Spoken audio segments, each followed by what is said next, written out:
Morning प्यारे बच्चों। हमारा कोर्स कंप्लीट हो चुका है आपका और अब रिवीजन शुरू कर रही हूं मैं वापस से। राजस्थान बोर्ड ने जो आपके लिए सिलेबस निर्धारित किया था 40% कोर्स कम करके, वो कंप्लीट हो चुका है और हम रिवीजन शुरू कर रहे हैं। तो हमारा लेसन नंबर 10 का हम आपको रिवीजन करा रहे हैं और ये है 6 नंबर का। तो आज हम लेसन नंबर 10 वापस से अगेन देखते हैं रिवीजन में। गुरुत्वाकर्षण, गुरुत्व आकर्षण, ये बना है गुरुत्व प्लस आकर्षण। गुरुत्व मतलब पृथ्वी, पृथ्वी का आकर्षण। तो पृथ्वी का जो आकर्षण है वह क्या होगा? गुरुत्वाकर्षण।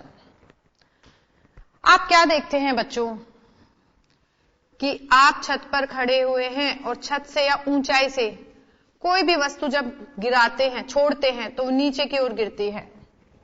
वस्तु कहां गिरती है? नीचे की ओर। इसी प्रकार आप क्या देखते हैं कि सूर्य है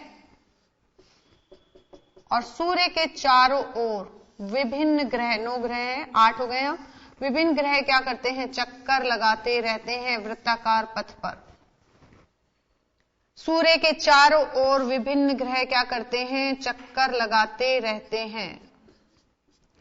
इसी तरीके से हम देखें तो ये हमारी पृथ्वी है और पृथ्वी के चारों ओर चंद्रमा वृत्ताकार पथ पे चक्कर लगाता रहता है। चंद्रमा क्या है? पृथ्वी का उपग्रह।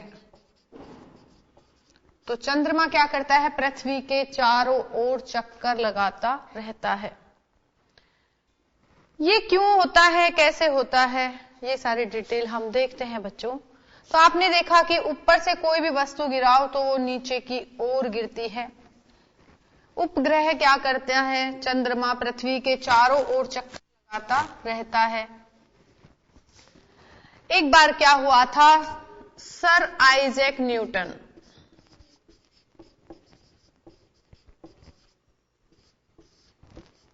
ये सेब के पेड़ के नीचे बैठे थे। सेब का पेड़ था और सेब के पेड़ के नीचे कौन बैठे थे? न्यूटन बैठे थे। अचानक से क्या देखते हैं कि एक सेब पेड़ से टूटकर नीचे की ओर उनके सिर पर गिरता है। उन्होंने देखा कि ये सेब टूटकर ऊपर से नीचे की ओर क्यों गिरा? ये सेब ऊपर क्यों नहीं गया वापस? सेब नीचे ही क्यों गिरा? उनके दिमाग में हलचल मच गई और उन्होंने सोचना शुरू किया। तो उन्होंने देखा कि इसी प्रकार से चंद्रमा भी है और वह भी क्या कर रहा है? पृथ्वी, ये चंद्रमा है तो ये ऊंचाई पर ही है, तो चंद्रमा को भी पृथ्वी पर गिरना चाहिए। तो चंद्रमा पृथ्वी पर गिरते हैं तो इस तरीके से चंद्रमा की गति वृत्ताकार पथ पर चलती रहती है। सरल रेखीय ना चलकर कैसे चलती है? वृत्ताकार पथ पर। चंद्रमा पृथ्वी के चारों ओर वृत्ताकार पथ पर चक्कर लगाते हैं। अगर हम देखें बच्चों, एक प्रैक्टिकल हम करके देख सकते हैं, लेकिन आप करें इसे तो आसपास कोई ना हो तब करना, कहीं पता चले कि किसी का सिर फोड़ दिया, ऐसा नहीं होना चाहिए। आप क्या करेंगे कि एक धागा लेना और धागे पर क्या करना? एक पत्थर बांधना। ठीक है? ऐसा मत करना कि आसपास दोस्त खड़े हुए हैं और आप घुमा रहे हैं और पता चला पत्थर हटके कहां दोस्त के सिर पर चला गया। तो अकेले में करके देखना, अकेले में भी ऐसा ना हो कि आप अपने सिर को ही फोड़ लो। तो इसको करना नहीं है आपको, प्रैक्टिकल को आप सिर्फ समझो। देखो, एक धागे पर हमने पत्थर बांधा और अपने हाथ में ले लिया। अब इसको क्या किया? हमने घुमाया, फिराया। जब हम इसको इस तरीके से देखिए, ऐसे ऐसे ऐसे ऐसे घुमाते हैं, गोल गोल घुमाते हैं, तो हमने इसको घुमाया, तो घुमाते हैं तो देखिए इस तरीके से पत्थर चारों तरफ परिधि में, हमारा ये सेंटर है और परिधि में ये पत्थर धागे पर हमारे चारों तरफ घूम रहा है। आप क्या देखते हैं बच्चों कि जब हम धागे को घुमाते हैं तो देखिए इसको जाना सीधा चाहिए था इस तरीके से, लेकिन घुमाते हैं तो इसकी दिशा, देखिए दिशा बार बार इसकी दिशा क्या होती है, बदलती रहती है। दिशा बार बार पत्थर की बदल रही है। दिशा देखिए ये होनी चाहिए थी सीधे वाली, ऐसे ना जाकर ये ऐसे दिशा में घूम जाता है। तो बार बार क्या हो रहा है बच्चों, पत्थर की दिशा धागे के साथ बदल रही है। और आपको पता है कि वेग में परिवर्तन हो या दिशा में परिवर्तन हो तो क्या उत्पन्न होता है, त्वरण। तो जब धागे को घुमाया जाता है तो क्या होता है, वेग में परिवर्तन होता है। बच्चों पत्थर लगा के घुमा रहे हैं तो क्या होगा, वेग में परिवर्तन। और वेग में परिवर्तन के कारण बच्चों उत्पन्न हो जाता है त्वरण। क्या उत्पन्न हो गया, त्वरण। और जब त्वरण आ गया बच्चों तो आपको पहले मैंने समझाया था बल F बराबर होता है ma, और त्वरण आने पर एक बल भी उत्पन्न हो जाता है। त्वरण आया और त्वरण आने पर क्या उत्पन्न हो गया बच्चों, बल उत्पन्न हो गया। और ये बल क्या करता है, इस पत्थर को वृत्ताकार पथ पे घुमाने में सहायता करता है। तो जो बल उत्पन्न होता है जिसके कारण पत्थर वृत्ताकार पथ पे गति करता है, उस बल को हम कहते हैं, केंद्र की ओर लगता है। देखिए ऐसे ऐसे ऐसे घूमता जाएगा और कहां लगेगा, केंद्र की ओर। तो ये केंद्र की ओर लगता है ये बल, और इसके कारण वृत्ताकार पथ पे पत्थर घूमता जाता है। और इस बल को कहते हैं हम अभिकेंद्र बल। क्या कहेंगे बच्चों, अभिकेंद्र बल, जिसके कारण क्या होता है, पत्थर वृत्ताकार पथ पर घूमता रहता है। तो घूमता है इस तरीके से, तो कौन सा बल उत्पन्न हो गया, अभिकेंद्र बल। और अभिकेंद्र बल के कारण ही पत्थर वृत्ताकार पथ पर घूमता रहता है। इसी प्रकार से चंद्रमा भी पृथ्वी के चारों ओर अभिकेंद्र बल के कारण पृथ्वी के चारों ओर वृत्ताकार पथ पे चक्कर लगाता रहता है। ये चंद्रमा पर जो अभिकेंद्र बल आया है पृथ्वी की ओर जो लग रहा है, वह पृथ्वी के आकर्षण के कारण उत्पन्न होता है। तो आप देख सकते हैं कि कोई भी वस्तु जब वृत्ताकार पथ पे घूमती है तो अभिकेंद्र बल के कारण घूमती है, और अभिकेंद्र बल के कारण ही क्या करता है, ये क्या करता है, वृत्ताकार पथ पे किसी वस्तु को घूमने में सहायक होता है। इसी प्रकार से चंद्रमा भी पृथ्वी के आकर्षण के कारण, यानी कि आकर्षण के कारण कौन सा बल उत्पन्न होगा, अभिकेंद्र बल। और उस अभिकेंद्र बल के कारण ही चंद्रमा वृत्ताकार पथ पे चक्कर लगाता रहता है। तो ये हमने देखा बच्चों कि इस तरीके से चंद्रमा पृथ्वी के चारों ओर चक्कर लगाता रहता है। तो अब हमारा मेन पॉइंट तो रही गया कि भाई सेब नीचे ही क्यों गिरा, तो उसको भी चक्कर लगाना चाहिए ना। तो देखिए अब इसके बारे में बताते हैं हम आपको।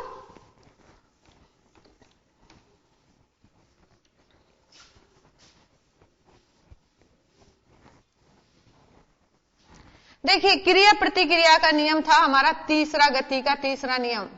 तो गति के तीसरे नियम से, क्रिया प्रतिक्रिया के नियम से, जब पृथ्वी पर सेब गिरता है तो इनके बीच में भी क्या होती है, गति होती है। जो सेब के बहुत कम द्रव्यमान के कारण, सेब का द्रव्यमान क्या है, बहुत कम है, इसलिए ये हमें ऑब्जर्व नहीं होती। ठीक है बच्चों। तो इस तरीके से क्या होता है कि इसमें भी त्वरण उत्पन्न होगा, किसमें, सेब में भी उत्पन्न होगा, वो भी गति करेगा, लेकिन ये बहुत नगण्य द्रव्यमान के कारण सीन नहीं हो पाता, और सेब कहां दिखाई देता है, जैसे पृथ्वी की ओर नीचे गिर रहा हो। तो ये था हमारा गुरुत्वाकर्षण से रिलेटेड कुछ पॉइंट्स। तो अब हम देखते हैं बच्चों,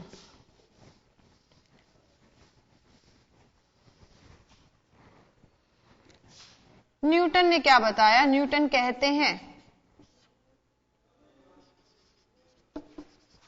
न्यूटन के अनुसार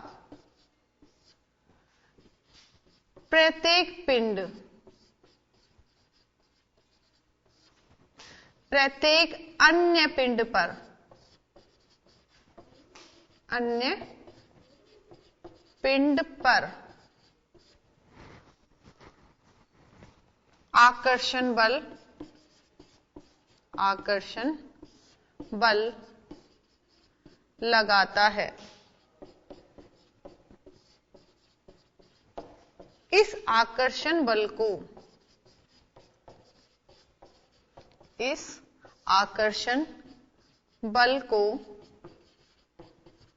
गुरुत्वाकर्षण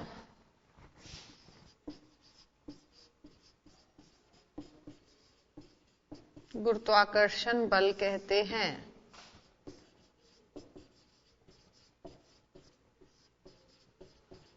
प्रत्येक पिंड क्या करेगा? प्रत्येक दूसरे पिंड पर, अन्य पिंड पर आकर्षण बल लगाता है, और जो आकर्षण बल लगता है उसे हम गुरुत्वाकर्षण बल कहते हैं। या हम कह सकते हैं कि विश्व के सभी पिंड एक दूसरे को आकर्षित करते हैं, एक दूसरे को आकर्षित करते हैं। नोट कर लीजिए बच्चों इसे।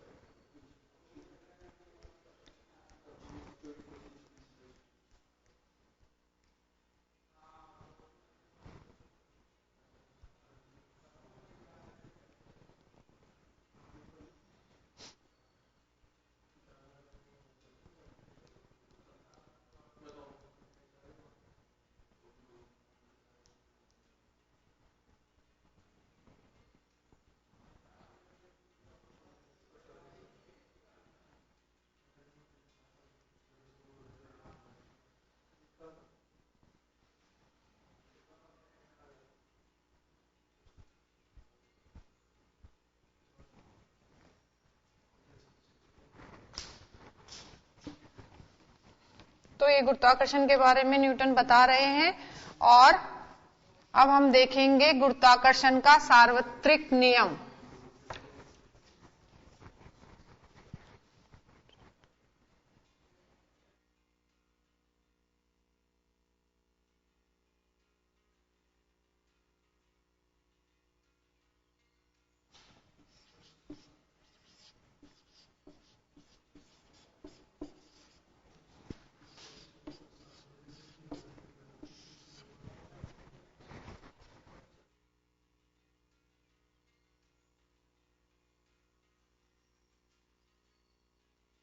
का सार्वत्रिक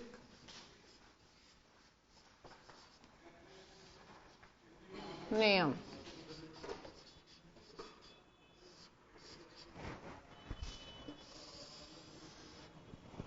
देखिए, इस नियम के अनुसार, ये जो हम गुरुत्वाकर्षण का सार्वत्रिक नियम बता रहे हैं, इस नियम के अनुसार विश्व के प्रत्येक पिंड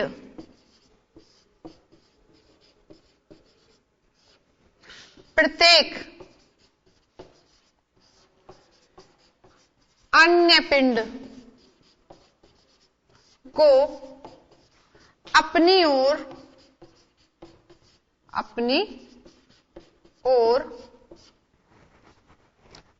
देखिए, कोई सा भी पिंड हो दूसरे पिंड को अपनी ओर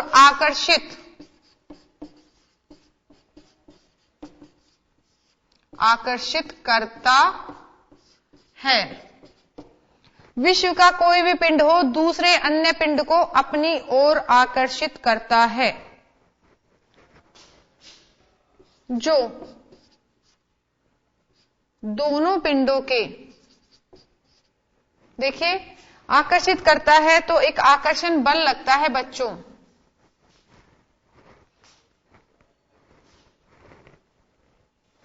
इसको हम चेंज कर देते हैं थोड़ी सी लैंग्वेज को।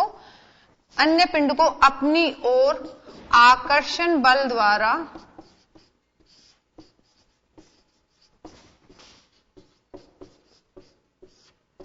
आकर्षित करता है।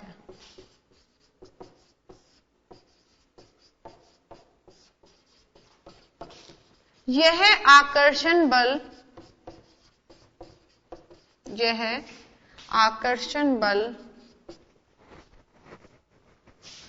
दोनों पिंडों के,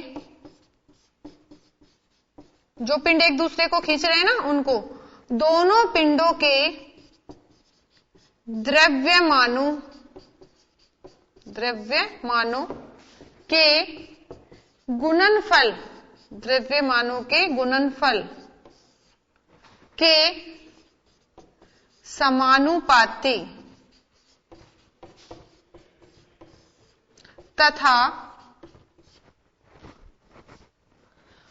उनके बीच की दूरी, उनके बीच की दूरी के वर्ग के व्युत्क्रमानुपाती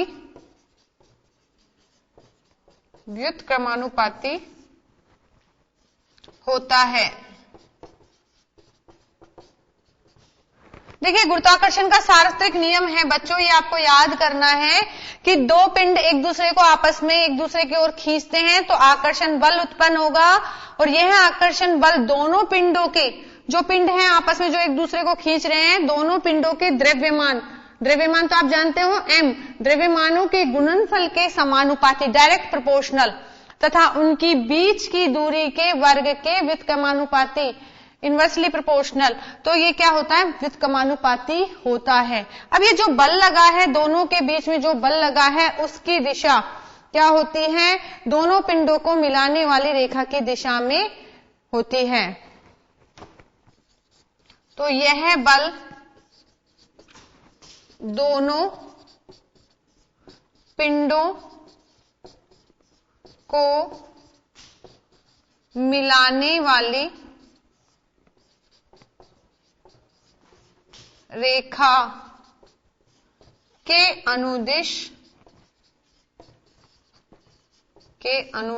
होती है। तो बच्चों, ये है गुरुत्वाकर्षण का सार्वत्रिक नियम लिखित में। अभी इसका हम गणितीय विवेचन भी करेंगे, ये हमारा रिटर्न में है, तो इसके बाद गणितीय विवेचन भी करेंगे। तो ये है हमारा गुरुत्वाकर्षण का सार्वत्रिक नियम। बच्चों, अभी ब्रेक के लिए इशारा हो रहा है, ब्रेक के बाद फिर मिलते हैं।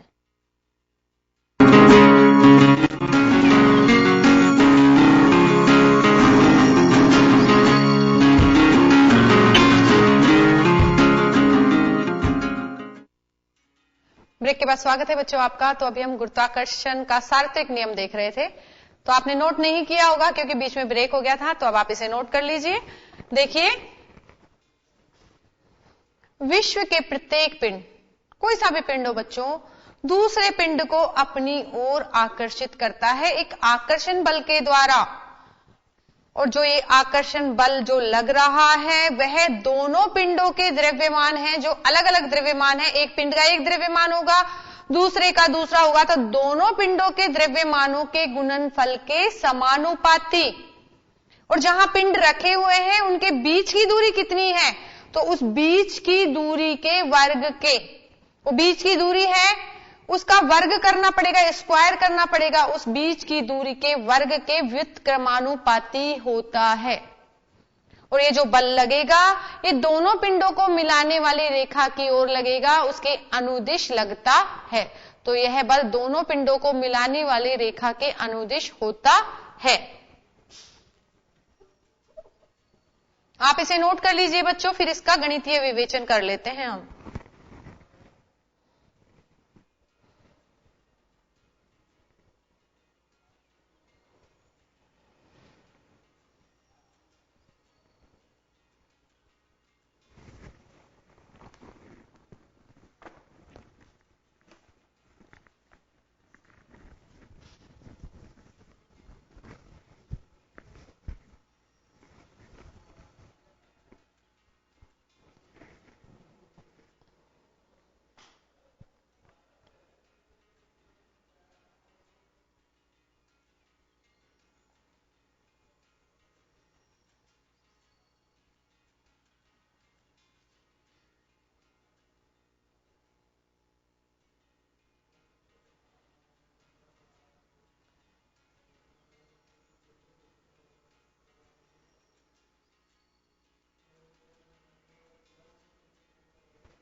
हमारा गुरुत्वाकर्षण का सार्वत्रिक नियम था लिखित में।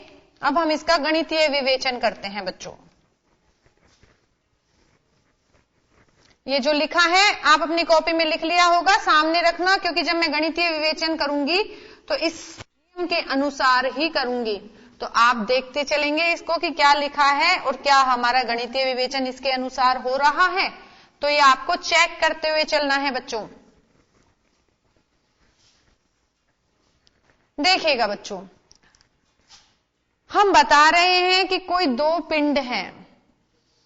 एक पिंड हम ये मान लेते हैं और दूसरा पिंड हम ये मान लेते हैं। दो पिंड हैं बच्चों।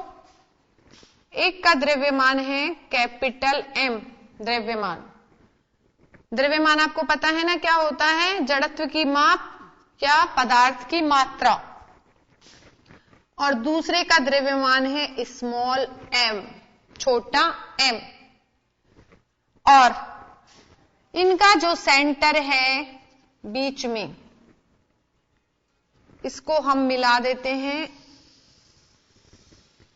तो ये हो गई इनके बीच की दूरी, कि इन पिंडों के बीच की दूरी। इन पिंडों के बीच की दूरी है बच्चों स्मॉल डी। क्या है बच्चों? Small D. इन पिंडों के बीच की दूरी है। बीच में दूरी ये है जहां ये पिंड रखे हुए हैं। आपको दिखाई दे रहा है?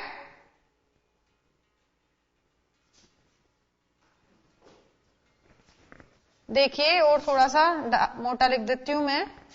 इनके पिंडों के बीच की दूरी है स्मॉल डी। अब देखिए, इन दोनों पिंडों को मिलाने वाली रेखा के अनुदिश क्या लगेगा बच्चों? बल लगेगा। कौन सा? आकर्षण बल। और आकर्षण बल, इसी आकर्षण बल को हम क्या कहते हैं? गुरुत्वाकर्षण।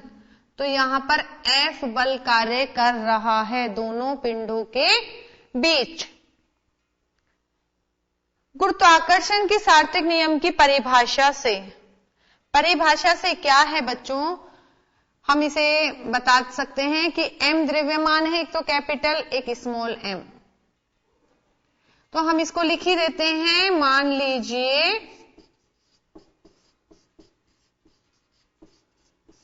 दो पिंड जिनके द्रव्यमान क्रमशः कैपिटल M व स्मॉल m है, तथा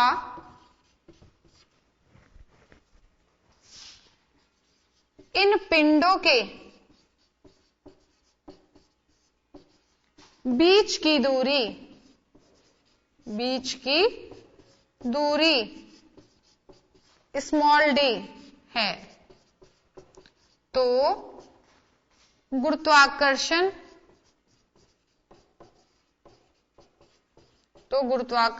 के सार्वत्रिक नियम से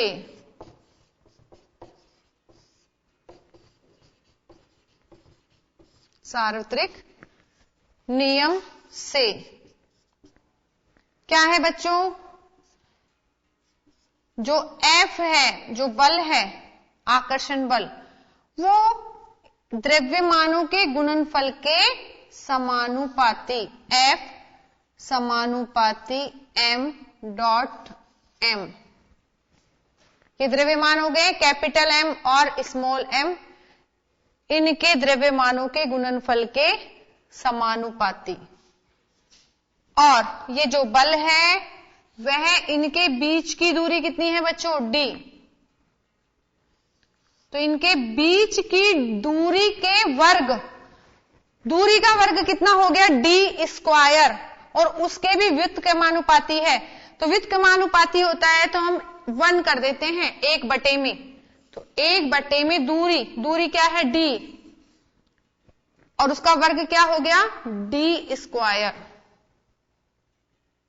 तो देखिए कि वो आकर्षण बल द्रव्यमानों के गुणनफल, ये द्रव्यमान है अलग अलग m और m, इनके गुणनफल के समानुपाती और इनकी बीच की दूरी, ये बीच की दूरी d है, इसके भी वर्ग के व्युत्क्रमानुपाती। व्युत्क्रमानुपाती के लिए 1 लगा देते हैं, तो व्युत्क्रमानुपाती है। कैसे? गुरुत्वाकर्षण के सार्वत्रिक नियम से। आप इसे नोट कीजिए बच्चों।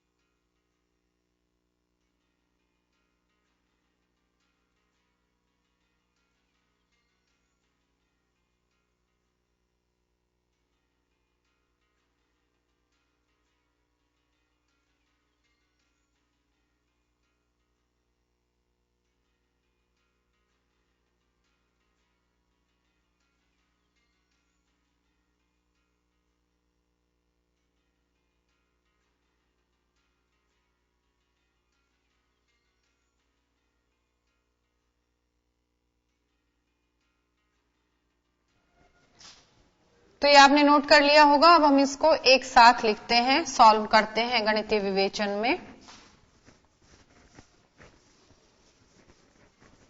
देखिए, F समानुपाती आ गया द्रव्यमानों के गुणनफल के।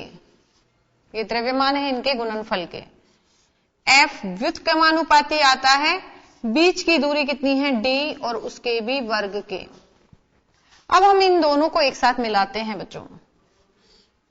F, अब दोनों को मिलाते हैं तो F समानुपाती हो गया द्रव्यमानों के गुणनफल के, और व्युत्क्रमानुपाती है तो जो बीच की दूरी है उसका वर्ग कहां आ जाता है? नीचे आ जाता है। ये किसका चिन्ह है बच्चों? समानुपाती का चिन्ह है। जब समानुपाती का चिन्ह हटाया जाता है और इसको बराबर में बदला जाता है, ये समानुपाती का चिन्ह हम हटाएंगे बच्चों। ये जो समानुपाती का चिन्ह आ रहा है ना, इसे हटाएंगे हम, और इसको हटाकर क्या करेंगे? बराबर में लिखेंगे। ये बराबर में लिखा, तो समानुपाती का चिन्ह जब आप बराबर में बदलते हैं तो बराबर में एक स्थिरांक और आता है गुणनफल में। उस स्थिरांक को हम यहां लिख देते हैं, उसको लिख देते हैं हम कैपिटल G से। किससे लिखा? कैपिटल G से। देखिए बच्चों, जब हम समानुपाती का चिन्ह हटाते हैं, ये चिन्ह हटाते हैं, बराबर में बदलते हैं, तो एक स्थिरांक आता है बच्चों, और बाकी एज इट इज आ जाता है जो होता है लिखा हुआ। तो ये एज इट इज हमारा आ गया m/d²। और ये हमारे गुरुत्वाकर्षण बल के लिए सूत्र है बच्चों। F बराबर कैपिटल G m/d²। यहां कैपिटल G एक गुरुत्वाकर्षण, यहां कैपिटल G गुरुत्वाकर्षण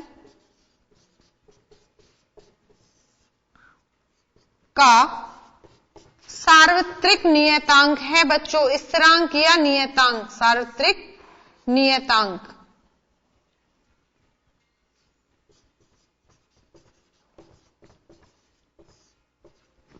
क्या है बच्चों? ये G गुरुत्वाकर्षण का सार्वत्रिक नियतांक। आप इसे नोट कीजिए बच्चों, फिर हम G के बारे में और भी डिटेल बताते हैं आपको।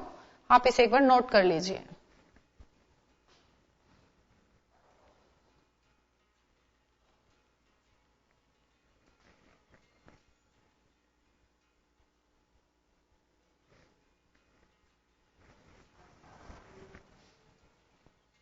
तो गुरुत्वाकर्षण का सार्वत्रिक नियम का गणितीय विवेचन है F समानुपाती mm, यानी कि द्रव्यमानों के गुणनफल के और उनके बीच की दूरी के वर्ग के व्युत्क्रमानुपाती।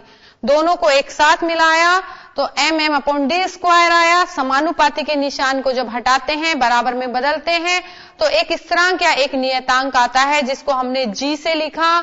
तो F बराबर आ गया G m/d²। और यहां पर G है गुरुत्वाकर्षण का सार्वत्रिक नियतांक, और इस इक्वेशन को हम बता देते हैं, फॉर्मूले को 1 नंबर दे देते हैं, क्योंकि ये फॉर्मूला हमें आगे भी काम में आएगा। तो आपने ये नोट कर लिया होगा बच्चों। अब आगे देखते हैं हम।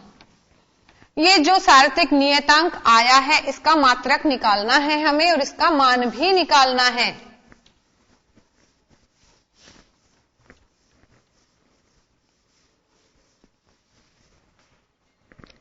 तो हम लिख सकते हैं g का मात्रक, g यानी कि गुरुत्वाकर्षण के सार्वत्रिक नियतांक का मात्रक।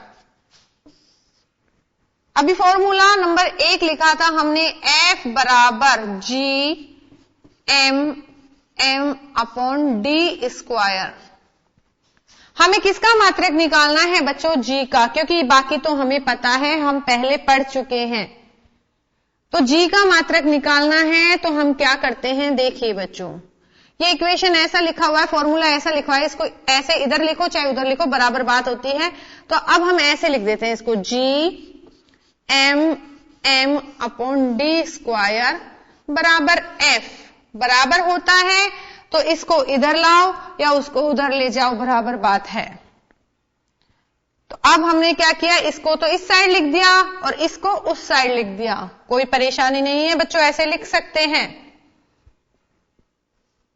अब हमें तो G का मान निकालना है, तो बाकी सारी चीजें, ये चीजें हैं, इनको भी उधर ले जाइए। तो देखिए, आपने गणित में देखा ही होगा कि कोई चीज भाग लग रही हो और बराबर के दूसरी तरफ ले जाते हैं तो वो गुणा हो जाती है बच्चों।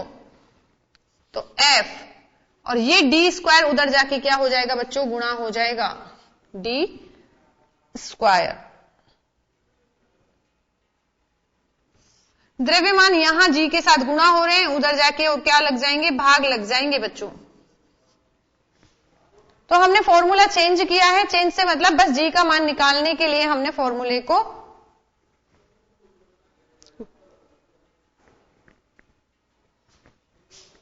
तो G बराबर क्या आ गया, F डी स्क्वायर mm, ये आ गया। G का मान हमें निकालना है और मात्रक निकालना है। तो पहले तो हम मात्रक निकाल लेते हैं इसका, और मान तो दिया हुआ है। हेनरी कैवेंडिश एक वैज्ञानिक है जिन्होंने G का मान दिया हुआ है, वो हम बताते हैं अभी। तो अब देखिए, F का मात्रक क्या है बच्चों, बल है, और बल का मात्रक क्या होता है, न्यूटन। आपको बताया है पहले, बल का मात्रक क्या होता है, न्यूटन। डी क्या है, दूरी का मात्रक क्या होता है, मीटर। m क्या है, द्रव्यमान, और द्रव्यमानों के मात्रक होते हैं किलोग्राम। तो हम यहां लिख सकते हैं बच्चों G का मात्रक। देखिए, बल आ रहा है तो बल का मात्रक हो गया न्यूटन। यहां पे दूरी आ रही है तो दूरी का मात्रक हो गया मीटर, और मीटर में भी स्क्वायर। और द्रव्यमान आ रहा है तो द्रव्यमान का होता है किलोग्राम, और किलोग्राम एक ये रहा, एक दूसरा किलोग्राम और है, क्योंकि 2 बार किलोग्राम, 2 बार द्रव्यमान आ रहा है। तो अब हम इसको लिख सकते हैं न्यूटन मीटर स्क्वायर, अपोन को हम ऐसे करके लिख देते हैं किलोग्राम का स्क्वायर। किसका मात्रक है बच्चों, ये G का, सार्वत्रिक नियतांक का। और इसको हम फॉर्मूले टाइप में लिख सकते हैं, न्यूटन को N से, मीटर को m स्क्वायर से, और किलोग्राम को kg स्क्वायर से। तो G का ये मात्रक आ गया बच्चों, क्या मात्रक आ गया, newton metre square kilogram square. आप इसका मात्रक का सूत्र लिखिए बच्चों।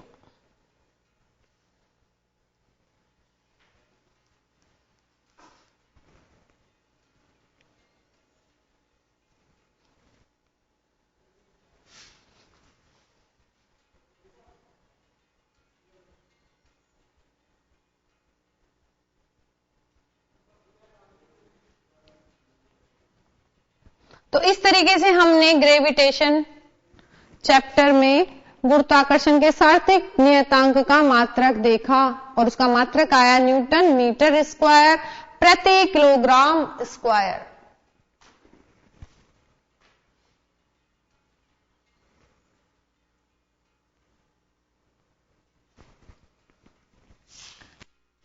तो ये तो था मात्रक। हेनरी कैवेंडिश ने जी का क्या दिया, मान दिया। तो हेनरी कैवेंडिश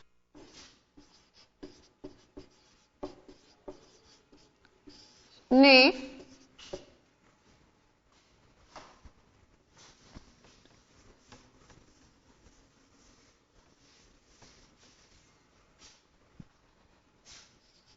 गुरुत्वाकर्षण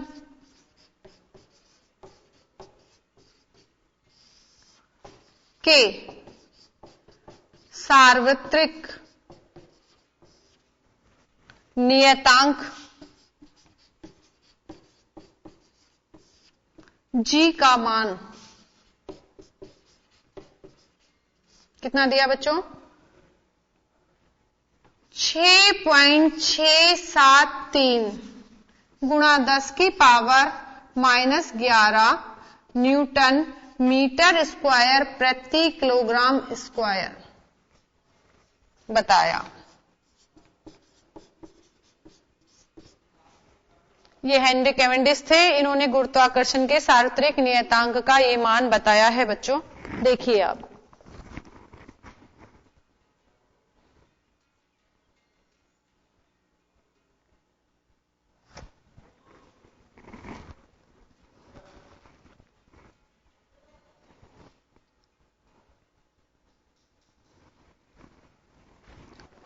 तो बच्चों अभी वक्त तो चला है, नेक्स्ट टर्न पे नेक्स्ट टॉपिक लेकर आते हैं आपके लिए।